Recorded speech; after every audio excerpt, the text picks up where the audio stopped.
আজকে তো ওলামায়ে কেরাম চোখের পানি দিয়ে, মহব্বত দিয়ে, ভালোবাসা দিয়ে কত আহাজারি করতেছে তোমাদের কাছে।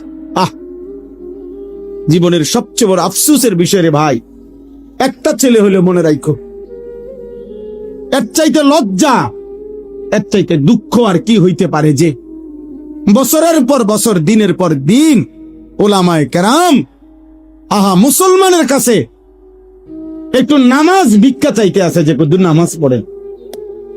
এটা কোনো হিন্দুর কাছে বলতেছে না, এটা কোনো ইহুদিরা বলে না, মুসলমানের কাছে বলতেছে। এর চাইতে আফসোস আর কি হইতে পারে? বুঝেন না হিসাবটা? বলো ছেলেরা, বাপ তোমরা নিজেরা পরিচয় দিচ্ছ মুসলমান, তুমি বলো তোমার বাবা মুসলমান, মা মুসলমান, তুমি মুসলমান। যতবার তোমার ধর্মের পরিচয় জিজ্ঞাসা করছে ততবারই তুমি বললা ধর্ম তোমার ইসলাম, রব তোমার আল্লাহ, নবী তোমার মুহাম্মদুর রাসূলুল্লাহ সাল্লাল্লাহু আলাইহি ওয়াসাল্লাম, কিতাব তোমার কোরআন। তুমি বললা তুমি মুসলমান। হায়, অথচ খোদার 365 দিন, এক বছর এমন পার হয়েছে যেই এক বছরে নাফরমান কোনদিন ফজরের নামাজ পড়েনি। হায় নির্লজ্জ, বেহায়া, এই অসভ্য, কেমনে নিজের পরিচয় দিলা মুসলমান? মুসলমান এত বড় জানোয়ার হয়? মুসলমান 365 দিন নামাজ পড়ে না, এটারে মুসলমান বলে? তোমার বিবেকে কি বল? তোমার ইনসাফে কি বলে বেটা? তোমার বিবেকে কি বল? একটা ছেলে বলো, একজন বাবা বলেন 30 বছর একজন মুসলমান সুদ খায়, এটা মুসলমানের বাচ্চা?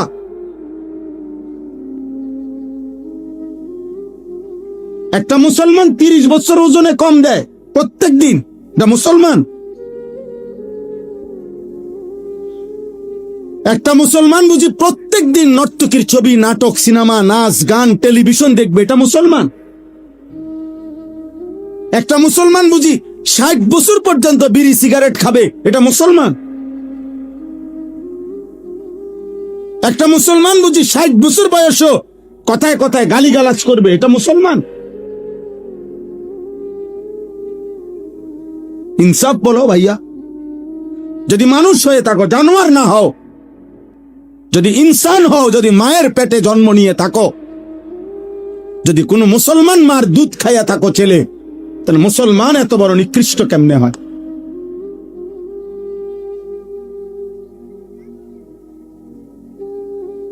বলো ভাই।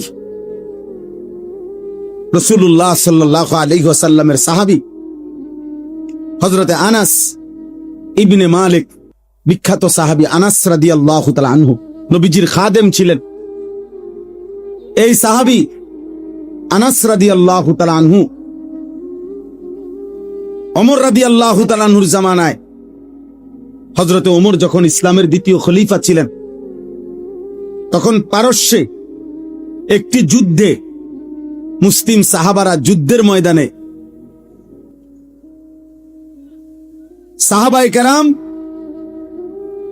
একটানা 24 ঘন্টা, মানে সারা দিন যুদ্ধ করছে, সারা রাত যুদ্ধ করছে। ঘটনাচক্রে ফজরের মুহূর্তে যুদ্ধের ময়দানের অবস্থা এমন তীব্র ছিল যে কোনোভাবে চূড়ান্ত মুখোমুখি দুশ্মনে আর মুসলমানে সাহাবারা এভাবে ভিতরে ঢুকে গেছে যে যুদ্ধের তীব্র লড়াই চলতেছিল। ওই কিতাবে স্পষ্ট সব তারিখে আছে। ফজরের নামাজ ওয়াক্ত চলে যাইতেছে, কিন্তু মুসলিম সাহাবীরা যুদ্ধের ময়দানে যুদ্ধটা শেষ করতে পারতেছে না কোনোভাবে, কিন্তু তোনারা তীব্র আক্রমণ কইরা শেষ পর্যন্ত যখন আল্লাহ মুসলমানদের বিজয় দিছে, কিন্তু ঘটনাচক্রে এরই মধ্যে সূর্য উঠে গেছে, ফজরের ওয়াক্ত শেষ হয়ে গেছে। সাহাবায়ে কেরাম সূর্য উঠার পরে গিয়া ফজরের নামাজ কাজা করছে। এই একবার আমি নিজে ইতিহাসের নির্ভরযোগ্য কিতাবে পড়ছি ভাই। কিতাবে আছে হযরত আনাস রাদিয়াল্লাহু তাআলা পরবর্তীতে মৃত্যু পর্যন্ত আনাস রাদিয়াল্লাহু তাআলা লম্বা হায়াত পাইছিলেন। উনি অনেক হায়াত পাইছেন, 90-এর ঊর্ধ্বে। পরবর্তী একেবারে বৃদ্ধ অবস্থায়ও যখনই ওনার কাছে ওই যুদ্ধের ঘটনা বলতো, মুসলমানদেরকে আল্লাহ বিজয় দিছেন, উনিও ছিলেন ওই যুদ্ধে, উনি অজরে কাঁদতে শুরু করতেন কসম খোদার। তো অন্যান্যরা যখন জিজ্ঞেস করতো যে আনাস রাদিয়াল্লাহু তাআলা আনহুকে, সাহাবী, আপনি এই যুদ্ধের কথা বললেন, কাঁদেন কা? এই যুদ্ধে তো মুসলমানদের পরাজয় হয় নাই, বিজয়ী হয়েছে, আপনি কাঁদেন কেন? উনি বলছে, আল্লাহর কসম, এটাই তো সেই যুদ্ধ যেই যুদ্ধ জীবনে আমার একবার ফজরের নামাজ কাজা করে ফেলছে।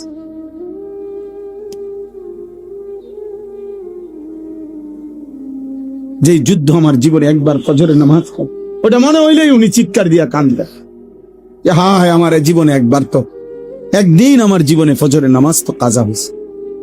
এটা তো সেই যুদ্ধ, আমি বিজয় দিয়ে করব কি? আমার তো ফজর ছুটে গেছে।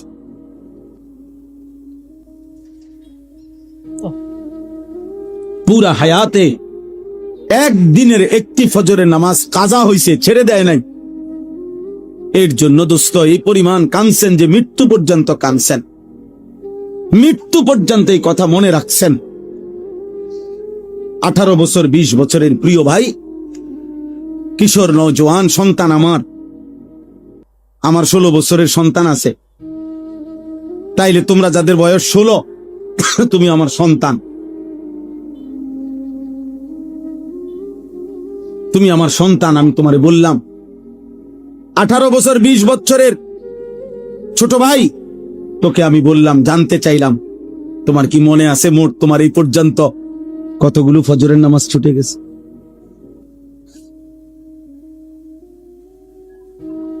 বলো ভাই। হুজুর এই মাত্র ফজরের নামাজের কথা বললে। আহা, রাসূলুল্লাহ সাল্লাল্লাহু আলাইহি সাল্লাম স্পষ্ট বলছেন, লা ইয়াশহাদুহুমা মুনাফিকুন। এশার নামাজ এবং ফজরের নামাজে উপস্থিত হয় না কে? নবীজি পরিষ্কার বলছে, মুনাফিকুন, মুনাফিক। নবীজি স্পষ্ট বলছে যে ফজরের নামাজ পড়ে না সে মুনাফিক, যে এশার নামাজ পড়ে না সে মুনাফিক। তো সুপারিশ মিলবে কার থেকে বাবা? হ্যাঁ, যিনি সুপারিশ করবেন উনি তো তোমাকে বললেন মুনাফিক। তো তোমার সুপারিশ করবে তোমার কোন আব্বায়, তোমার কোন বাপে সুপারিশ করবে? হ্যাঁ, ইন্নান নাফসা লাআম্মারাতুম বিসসু। কোরআনুল কারীমের মধ্যে আছে, আল্লাহ তাআলা বলছে মানুষের নফস, মানুষের মনের চাহিদা প্রচন্ড বেশি, সারাক্ষণ মানুষকে গুনাহের প্রতি আদেশ করে, গুনাহের প্রতি, গুনাহের প্রতি। নফস, মানুষের মনের চাহিদা মানুষকে বার বার বার বার গুনাহ করতে আগ্রহী করে। এজন্য চোখ নামাইতে ভিন নারী থেকে দিল বলে কম, তাকাইতে বলে বেশি। সবাই আমরা কল্পনা করে দেখি, মনে যেন ভেতর থেকে কে যেন বলতেছে, দেখো, দেখোস না, দেখবি না, আর একটু দেখে ফেল, কিন্তু দেখবা না, সাবধান, আল্লাহ তাআলা দেখতেছেন, আল্লাহ তাআলা হিসাব রাখছেন, ডানে বামে ফেরেশতা লিখতেছে, হাসরের ময়দানে বিচার হবে। এই কথাটা মনে করানো ভিতর থেকে, এটা কম, এটা কম।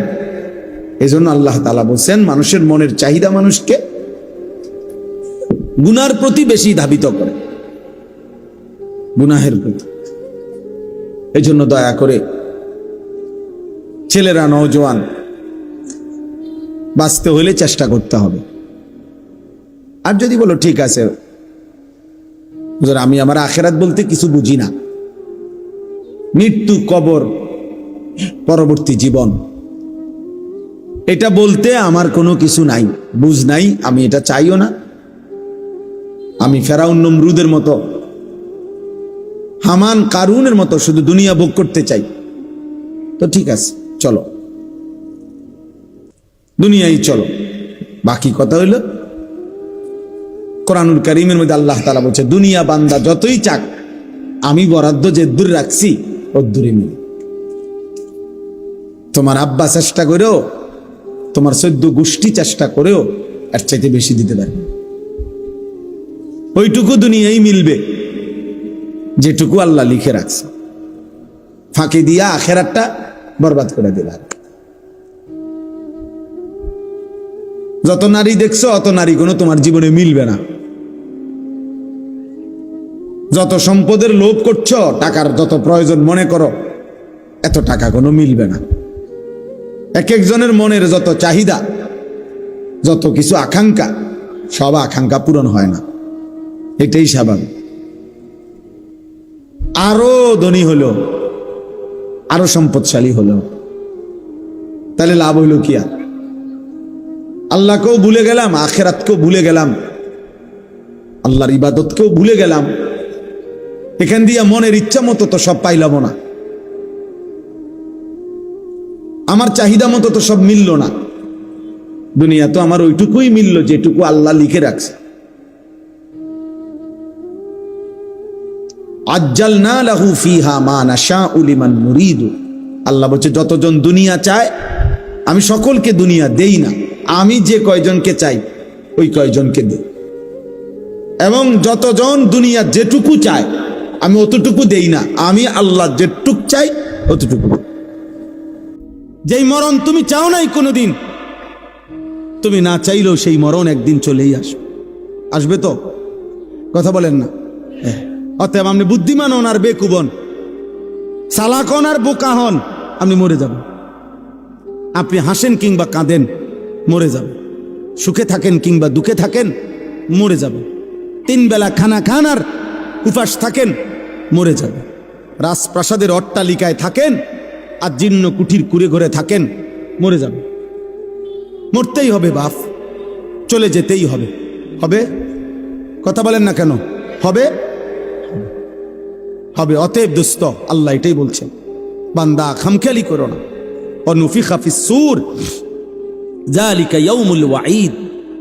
আল্লাহ তাআলা বলেন, ইসরাফিল ফু দিবে আর হাসরের মাঠ কায়েম হবে। আর হাসরের মাঠই ইয়াউমুল ওয়াঈদ, যেই মাঠের যেই দিনের ব্যাপারে তোমাদেরকে ভয় দেখানো হয়েছিল যে আখিরাতের হাসরের আযাব বড় কঠিন, সেটা কায়েম হবে।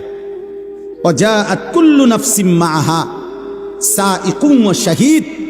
আল্লাহ বলেন, প্রত্যেকটি মানুষকে 2 জন ফেরেশতা হাসরের ময়দানে নিয়ে আসবে। 2 কাঁধের 2 ফেরেশতা, একজন পিছনে থাইকা সামনে আগাইতে থাকবে তাকে, যে আগে বারো আমি পিছনে আছি, আর আরেকজন আমল নামার ফাইলটা হাতে রাইখা তার সাথে সাথে থাকবে। সাইক যিনি, উনি পিছনে থাকবে। শাহিদ যিনি, উনি আমল নামাটা হাতে নিয়ে আল্লাহর সামনে এই ব্যক্তির ব্যাপারে সাক্ষ্য দিবে। আপনি বাইকবেন কোথায়?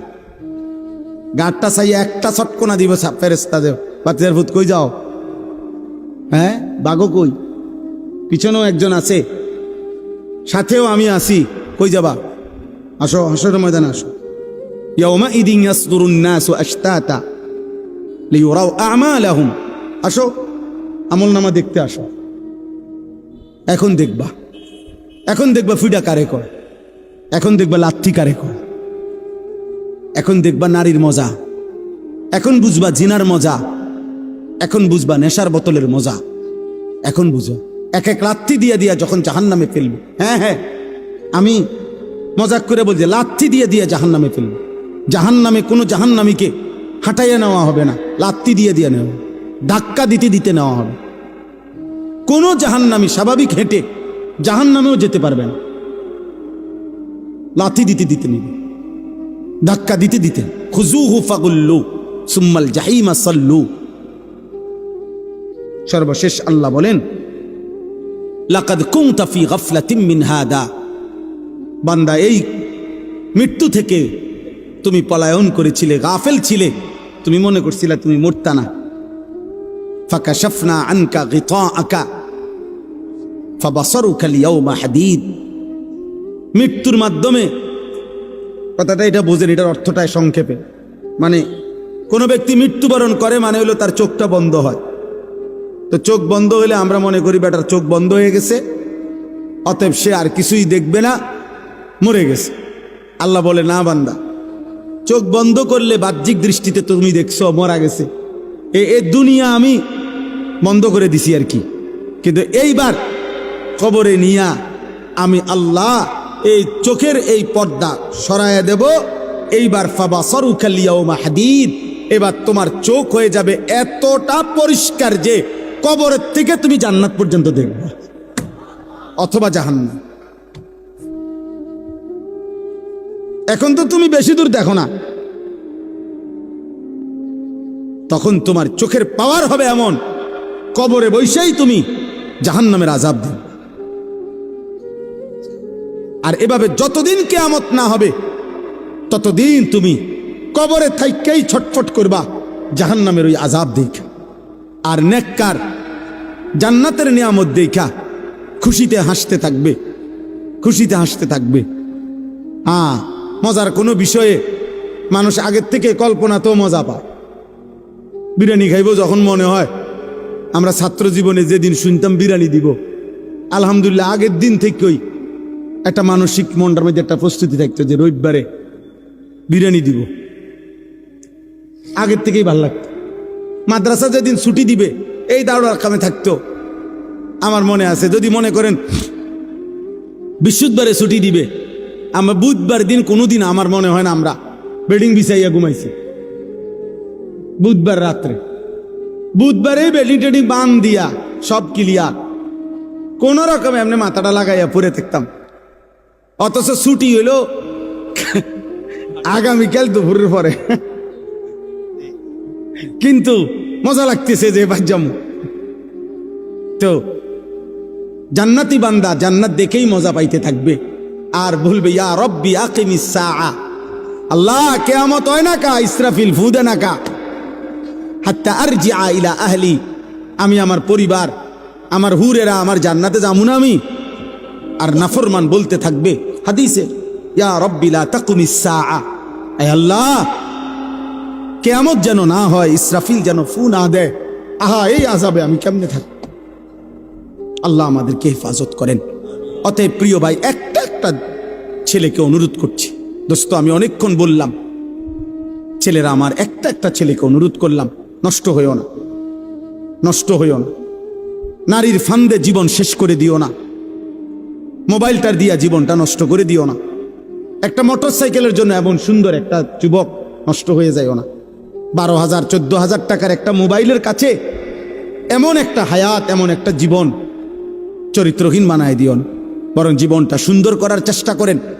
প্রত্যেকের কাছে অনুরোধ, নবী সাল্লাল্লাহু আলাইহি সাল্লামের একটা সুন্নাত আমল করবেন। আল্লাহ তাআলা আমাদেরকে তৌফিক দান করেন। আজকে জওয়ান বলেন, বুড়ো বলেন, বাচ্চা বলেন, শিশু বলেন, সবাই যেন প্রতিযোগিতা করতেছে কিভাবে নবীজির সুন্নত ত্যাগ করা যায়। মেসওয়াক 60 বছরের বুড়াও চেনে না, 6 বছরের বাচ্চাও চেনে না, কেউই বোঝে না। ঘরকে ঘর এমন না, দস্তরখান 6 বছরের বাচ্চাও চেনে না, 60 বছরের বুড়া মেয়েও চেনে না। তো কি হলো চাচা, সমান হলো না? টেলিভিশন 6 বছরের বাচ্চাও দেখে, 60 বছরের বুড়া চাচাও দেখে। কথা বলেন না কেন? তো বরাবর হয়ে গেল না? বরাবরই তো হয়ে গেল, বরাবরই তো হয়ে গেল। বাচ্চাও মিথ্যা বলে, বুড়াও মিথ্যা বলে। বয়স্ক মানুষও সুদ খাচ্ছে, বয়স্ক লোক কিস্তি নিতেছে, বয়স্ক লোক কথায় কথায় গালিগালাজ করতেছে। 30 বছর মহিলা বেপর্দা, 40 বছর মহিলা বেপর্দা। প্রতিদিন মহিলার আওয়াজ পরপুরুষ শুনে, পরপুরুষ শুনে। একবার জীবনে নবীর স্ত্রীরা 9 জনে নবীজির কাছে বলছে আমাদের খাদ্য খাবারের একটু কষ্ট হয়, আমনে যে অতিরিক্ত যুদ্ধের যে সম্পদ পান সেখান থেকে আমগো বরাদ্দ মাঝে মধ্যে গনিমতের মাল পাইলে একটু বাড়াইয়া দিলে হয় না। এই কথাটা একবার জীবনে বলছে রাসূলুল্লাহ সাল্লাল্লাহু আলাইহি ওয়াসাল্লামের স্ত্রীরা 9 জন। আল্লাহর নবী সাল্লাল্লাহু আলাইহি ওয়াসাল্লাম সেদিন এশার নামাজ পড়ে আর ঘরে যায় নাই। মনটা কষ্ট পাইছে, হায় আমার বিবিরা দুনিয়া চাইলো আমার ঘরে থাইকা, আমার বিবি হইয়া ওরা দুনিয়া চাইলো। তো মন খারাপ করে যখন তিনি মসজিদে বসে আছেন, এশার নামাজের উপরে ঘরে যাচ্ছে না হুজরায়, তো আল্লাহ তাআলা বলছে, বন্ধু ইয়া আইয়ুহান নাবিয়্যু কুল লি আজওয়াজিকা ইন কুনতুন্না তুরিদনাল হায়াতাদ দুনিয়া ওয়া যিনাতাহা ফাতাআলাইনা উমাত্তিউকুন্না ওয়া উসাররিহুকুন্না সারাহান জামিলা। আপনি যান, ঘরে যান, মন খারাপ করেন না। আপনার বিবিদেরকে গিয়ে বলেন, হে বিবিরা, যদি তোমরা দুনিয়া চাও, সম্পদ চাও, তো যা লাগবে, যা কিছু ফার্নিচার, আসবাব, গহনা, কসমেটিক্স যা লাগবে বলো, আমি সব তোমাদেরকে দিয়ে দেব, এক শর্তে, শুধু আমি রাসূলের স্ত্রী, এটা ছেড়ে দিতে হবে। বুঝেন নাই? মুহাম্মদের স্ত্রী থাকতে পারবা না, আমার থেকে তালাক নিয়ে নিতে হবে, এরপরে যা বলো সব দেব, সব দেব। وإن كنتن تريدن الله ورسوله والدار الآخرة فإن الله أعد للمحسنات منكن أجرا عظيما। আর যদি আল্লাহকে চাও, রাসূলকে চাও, আখিরাতকে চাও, তো এখন নিয়মিত নেক আমল করতে হবে, মুহসিনাত হইতে হবে, মানে নেককার নারী হইতে হবে। তাহলে আমি আল্লাহ ওয়াদা দিলাম সর্বশ্রেষ্ঠ বিনিময় জান্নাত দিয়ে দেব। সিদ্ধান্ত নাও, দুনিয়া চাইলে রাসূল ছেড়ে দাও, আল্লাহ রাসূল আখিরাত চাইলে দুনিয়া ছেড়ে। আল্লাহ নবী সাল্লাল্লাহু আলাইহি সাল্লাম আম্মা জান আয়েশা রাদিয়াল্লাহু তাআলা আনহাকে বলছে, ঘরে আয়েশা নবীর স্ত্রী আয়েশাকে, আয়েশা শোনো, তোমাদের দাবি দেওয়ার ক্ষেত্রে আল্লাহর পক্ষ থেকে এখন আয়াত নাজিল হয়েছে, আমি শুনাইতেছি। তবে ভূমিকা বলছে নবী একটা, যে আয়াতটা বলার আগে আগে শোনো, তৎক্ষণাৎ জবাব দিও না। তুমি বাকি 8 জনের লগে মিটিং করো, মশওয়ারা করো, পরামর্শ করো, প্রয়োজনে তোমরা তোমাদের বাড়িতে যাও, যাইয়া তোমাদের আব্বা মা, ওই ছেলে ওই দিক দিয়ে জায়গা আছে তো বাবা, ওই দেখো ওই দরজাটা দিয়ে ঢোকো, তুমি আও বাপ, এদের ঢুকে শোনো কতক্ষণ। তো দেখেন নবীজি ভূমিকা কয় যে তোমাকে আব্বা মার লগে দরকার হলে গিয়ে কি করো, বুঝ কইরো, পরামর্শ কইরো, তোমরা মিটিং করো। তো এরপরে উত্তর দিলে চলবে, নগদ উত্তর দিও না। আয়েশা রাদিয়াল্লাহু তাআলা আনহা বুঝছে ঘটনা ভালো না, উনি আর বুঝুন তো, যা বুঝার বুঝাই লাইছে যে লক্ষণ ভালো না, যে এমনি গুছাইতে আছে। তো বলতেছি, ইয়া রাসূলুল্লাহ, কারে কারে জিগামো এটা পরে, আগে আয়াত বলেন, মানে আল্লাহ কি নাজিল করছে এটা না আগে কইবেন, পরামর্শ তো কার লগে করবেন সেটা আমি বুঝুমু, আপনি আগে বলেন কি ঘটনা, কি আয়াত না কইবেন আগে। তো নবীজি বলছে, আল্লাহ এই আয়াত নাজিল করছে, দুনিয়া চাইলে নাও, রাসূলকে ছেড়ে দাও, আখিরাত চাইলে আল্লাহকে চাইলে, রাসূলকে চাইলে অপেক্ষা করো, আখিরাত মিলবে, আজরে আজিম মিলবে, জান্নাত মিলবে। আম্মা জান আয়েশা রাদিয়াল্লাহু তাআলা আনহা বলেন, আল্লাহর কসম ইয়া রাসূলুল্লাহ, কাউকে জিজ্ঞেস করতে হবে না, বাকিদের লগও পরামর্শের দরকার নাই, মা বাবার পরামর্শ দরকার নাই। যদি আপনাকে হারাইতে হয়, দুনিয়া যদি আমি 100বারও পাই, আমি এমন দুনিয়া চাই না।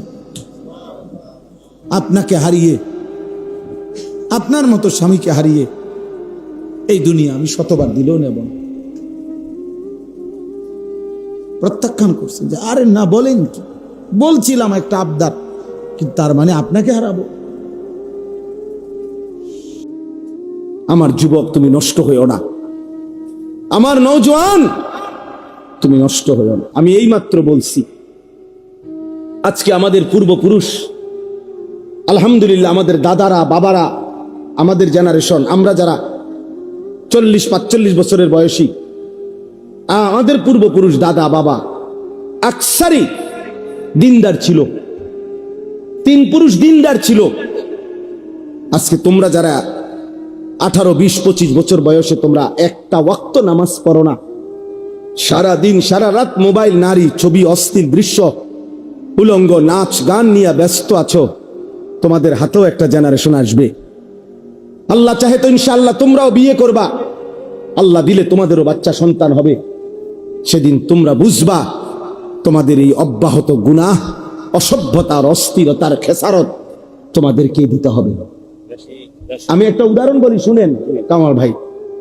আমাদের কুমিল্লার, আপনি তো চিনবেনই, মুরাদনগর মাদ্রাসার যিনি মুহতামিম শেখুল হাদিস আল্লামা মুফতি আমজাদ হুসাইন সাহেব, বাংলাদেশের একজন অন্যতম আলেম ওয়াইস, উনি নিজে বলছে, এক ভদ্রলোক, ওনার ঘনিষ্ঠ, ওনার মেয়েটা আরেকটা ছেলের সাথে ভাগ্যা গেছে। ভাগ্যা যাওয়ার পরে মেয়েটার তালাশে উনি বহু তালাশ কইরা মোটামুটি সন্ধান পাইয়া আনতে পারে নাই, থানায় মামলা করছে।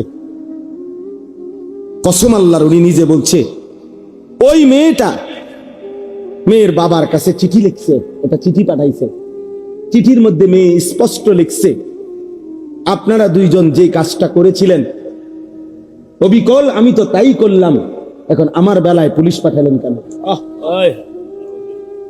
আমার বেলায় থানায় মামলা কেন? আপনারা বাপ মা তো ভাগ্য গিয়েই বিয়ে করছেন, এখন আমার বেলায় থানায় পুলিশ পাঠালেন কেন, মামলা দিলেন কেন? ওই বাবা অঝরে কাঁদছে যে হ্যাঁ, আমার সন্তান আমার বেইজ্জতি আমারে শোধ দিয়ে দিল, আমার পাপ আমারে বুঝায় দিল, ফিরায় দিল আমার সন্তান। এই জন্য প্রিয় সন্তান, মনে রাখো, আমার কাছে আরবি কিতাব আছে, ইমাম ইবনুল কাইয়িম আল জাওজি রাহমাতুল্লাহ আলাইহির কিতাব আদ-দা ওয়াদ দাওয়া কিতাবের নাম। এই কিতাব রোগ এবং তার ঔষধ, গুনাহের ব্যাপারে, অনেক গুনার ব্যাপারে উনি আলোচনা করছেন। তো ওইখানে জিনা, ব্যভিচার, নারীর সাথে অসভ্যতা, অশ্লীলতার ব্যাপারে যে আলোচনা করছেন, ওইখানে একটা বাণী আছে, আমি দাগ দিয়ে রাখছি। ইমাম শাফিঈ রাহমাতুল্লাহি আলাইহি বলছে, বিশ্ববিখ্যাত ইমাম, 4 মাযহাবের একজন ইমাম, হানাফি শাফিঈ আমরা বলি না, এই ইমাম শাফিঈ রাহমাতুল্লাহি আলাইহির একটা বাণী, উনি বলছেন আয-জিনা কারজুন। ইমাম শাফিঈ রাহমাতুল্লাহি আলাইহি বলছে, যুবক ছেলেরা বাবা শোনো, উনি বলছে জিনা এবং ব্যভিচার এটা করজ, এটা ঋণ। ঋণ যেমন সুদ দিতে হয়, তোমার এই অসভ্যতা, ব্যভিচার তোমার ফ্যামিলির কাউকে না কাউকে দিয়ে সুদ দিতে হবে। আল্লাহর কসম, তোমার যদি বিশ্বাস না হয়, এই কিতাব আমি দেখাবো, এবং এই কিতাবের বাংলা অনুবাদও আছে। তোমারে সুদ দিতে হবে, যদি তওবা না করে ফিরে না আসে, আর আল্লাহ যদি মাফ না করে, তাহলে এটা কি দিতে হবে? সুদ। এটা ঋণ। আয-জিনা কারজুন, জিনা এবং ব্যভিচার কারজ, ঋণ, ঋণ। অতএব দোস্ত আমার, বন্ধু আমার, প্রিয় সাথী আমার, মজলুমের দিকে আরেকবার তাকাও, ইমানদারের খণ্ড বিখণ্ড লাশের দিকে আবার তাকাও, গাজা ফিলিস্তিনের মজলুম মার দিকে আবার তাকাও, আরেকবার নিজের দিকে তাকাও। এমন মুহূর্তে একজন মুসলমান সন্তান এমন করা, নামাজ নাই, সেজদা নাই, আল্লাহ নাই, রসুল নাই, এগুলো কার মতো তোমরা চুল রাখলা? কারে তোমাদের প্রিয় মানায় না? কার লেবাস, কার পোশাক তোমাদের পছন্দ হইল? দোস্ত আমার, কোন খেলোয়াড়ের গেঞ্জি পরলা? সে মুসলমান? আর্জেন্টিনার খেলোয়াড় মুসলমান, ব্রাজিলের খেলোয়াড় মুসলমান, তো সে তোমার পছন্দ হলো কেন? মেসি তোমার প্রিয় হবে কেন? ও তো পত্রিকা আসছে, ওর 2টা বাচ্চা হওয়ার পরে, যে মহিলার থেকে 2টা বাচ্চা হয়েছে, তার 9 বৎসর পরে ওই মহিলারে বিয়ে করছে, 2টা বাচ্চা লইয়া। হ্যাঁ, এটা তো আমি নিজ চোখে দেখছি। তা পারে 9 বৎসরের অবৈধ মেলামেশায় 2টা বাচ্চা হয়েছে, এরপরে 2 বাচ্চা লইয়া হে ওই মহিলারে বিয়ে করছে 9 বছর পরে, বাচ্চা হয়েছে আরো 9 বছর আগে। এত বড় অসভ্য কোন মুসলমানের সন্তানের মডেল হইতে পারে? তো তোমার চুল তার মতো হবে কেন? সামান্য বিবেকও কি থাকবে না মিয়া? বলো। হাইসো না বাপ, হাইসলে মনে রাখো তুমি প্রতিবন্ধী, মূলত তোমার তার সিরা। এই জন্য কোনো কথাই তোমার উপরে আসর করে না, কারণ মাতাল এমনই হয়, যার তার সিরা পাগল সে সব কথাই হাসে, কারণ তার তো তার সিরা। নাই তো বিবেকের দংশন থাকা উচিত, নাই তো বিবেকের মধ্যে একটু অনুশোচনা আসা উচিত।